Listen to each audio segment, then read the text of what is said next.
Gusto mo bang matutong mag-membrane cleaning?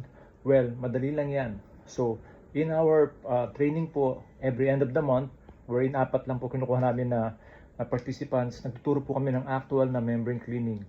So, may importante po na marunong kayo mag-membrane cleaning para in case hindi kayo gagastos ng 2,000, 3,000 para sa membrane cleaning nyo. Kahit every 3 months, kung gusto nyo linisin yung membrane nyo, kaya nyo linisin. Yung membrane po, yung pinakapuso ng water refilling station nyo dahil yun po yung gumagawa ng purified water.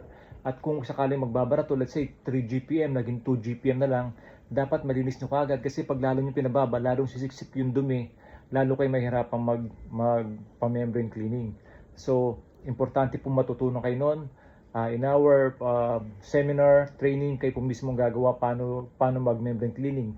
Saan ba pinapasok yung chemical, ilang oras ba yung chemical, meron ba temperature yung chemical, ano yung gagamitin nyo para pang ikot, kailangan ba ng filters, lahat po yung tuturo namin yung part na yon sa water refilling station. So kung water refilling station owner ka, mahalaga to, at kung technician ka naman, gusto mo maging technician, tamang-tama po sa inyo yung training na to.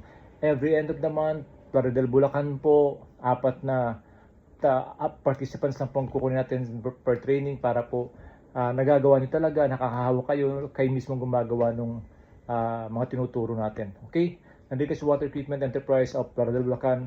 Reserve nyo na po yung slot nyo. See you end of the month. God bless.